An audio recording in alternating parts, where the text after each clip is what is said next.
और नमस्कार, मैं रवि प्रकाश, समय 7 न्यूज़ में तमाम दर्शकों का बहुत बहुत स्वागत। इस समय हम नंगला झम्मन में हैं और आपको बता दें कि 4.0 के तहत महिला जागृति का प्रोग्राम फिर पुनः स्टार्ट कर दिया गया है। लेकिन इसकी क्या थीम है, और यहाँ पे हमारे 2 सब इंस्पेक्टर हैं, महिला सब इंस्पेक्टर हैं, उनके साथ तमाम वो कुछ लोग भी हैं यहाँ पर जो सुनने के लिए आए हैं हमारे युवा साथी में। मैं एक बार तस्वीरों को दिखाना चाहूँगा।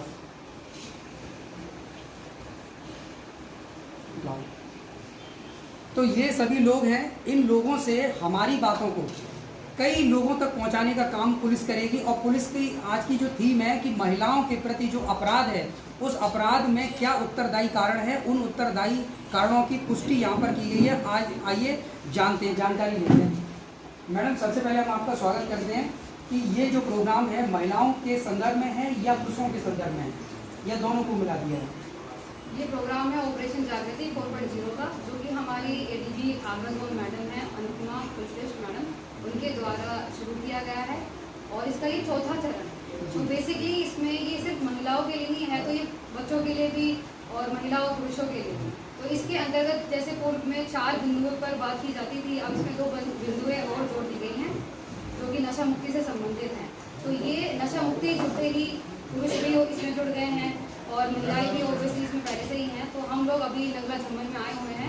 यहाँ पे हमारे साथ युवा शक्ति मौजूद है, जिसको हमने इस ऑपरेशन के तहत जागरूक किया है। पूरी जानकारी मैडम, जैसे जब स्कूलिंग टाइम होता है, बच्चों का स्कूलिंग टाइम होता है, तो क्या आपकी पेट्रोलिंग उन स्कूलों पर या उन कोचिंगों पर या सुबह शाम जो लड़कियां आती हैं जाती हैं, जो संदिग्ध प्लेस है, क्या उन प्लेसों की आप मतलब निरीक्षक करके मतलब देखती हैं कि हमारा 4.0 का मिशन कामयाब है या नहीं? ये ऑपरेशन जागृति जो मिशन है ये तो चल ही रहा है। इसके साथ साथ हमारे पूरे जनपद में एंटी रोमियो टीम जो है वो पूरा मतलब वर्क कर रही है। उसकी एक टीम बनी हुई है, हमारे एंटी रोमियो गाड़ी भी है, जो कि थाना क्षेत्र में पूरा भ्रमणशील रहती है। और स्कूल हुए, कॉलेज हुए या कोई भी ऐसे बाजार के पॉइंट हो गए जहाँ महिलाएं हैं, पुरुष होते हैं, तो हम वहाँ जा जाकर संदिग्ध व्यक्तियों की चेकिंग करते हैं और ये सुनिश्चित करते हैं कि हमारी जो युवा शक्ति है, महिलाएं हैं, वो हमारे समाज में सुरक्षित है।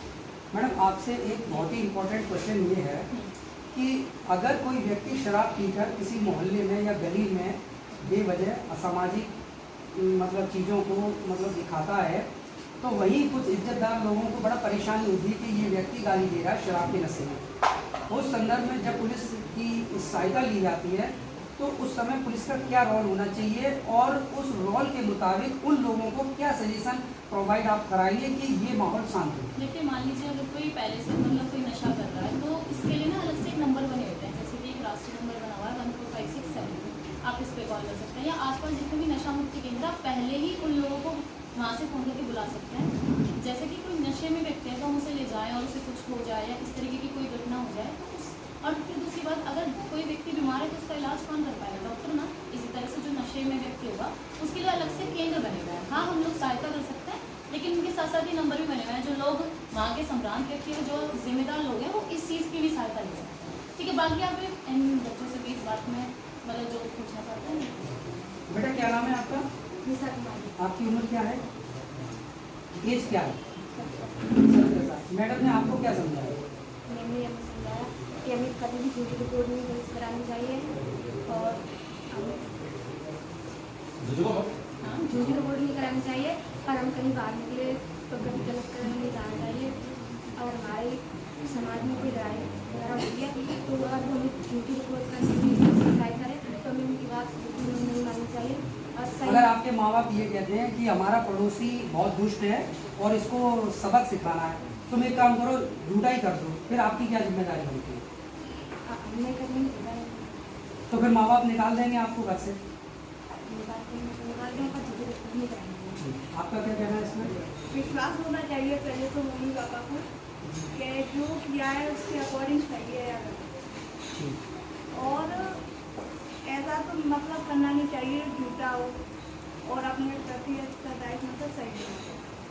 मैम, छोटा सा एक सवाल ये है कि जैसे अगर कोई महिला आकस्मिक तौर पर थाने में प्रवेश करती है, चौकी में प्रवेश करती है, और वो भद्दे भद्दे आरोप लगाती हैं किसी युवक के खिलाफ, किसी युवा पीढ़ी के खिलाफ, जी। उसे लगता है कि मुझे इसको सबक सिखाना है। और आजकल आप देख रहे हैं कि ऐसे लव अफेयर्स के मामले ज़्यादातर धरातल पर दिख रहे हैं। अगर कोई व्यक्ति अगर सही तौर पर सही पाया जाता है या उसकी शिकायत करने की कोशिश करता है तो उसी पे ही झूठा इल्ज़ाम लगा दिया जाता है। तो उस समय आपके थाने की क्या गाइडलाइंस होती है? देखिए, हमारी गाइडलाइन यही है कि पहली बात तो हम उसकी जांच करते हैं।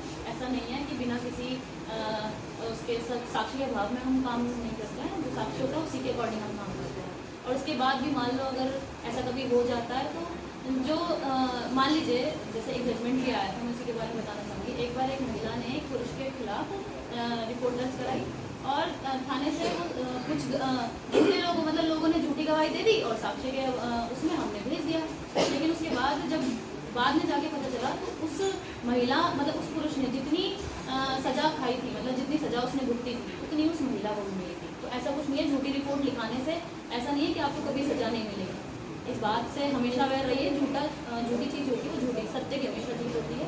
ये बात हमेशा देखिए 4.0 के मिशन में ये तमाम पुलिस के कर्मचारी और पदाधिकारी यहाँ पर आए, यहाँ गांव के लोगों को इकट्ठा कर संभ्रांत लोगों को समझाने का प्रयास किया। लेकिन मेरी एक सभी लोगों से अपील ये है कि नशे के तौर पर एहतियात बरतें। यदि आप पढ़े लिखे हैं या शिक्षित हैं तो इस चीज़ को संदर्भित रखकर अपने समाज को स्वच्छ और साफ रखने की कोशिश करें। मेरे समय 7 न्यूज़ पर विशेष रिपोर्ट। Thank you.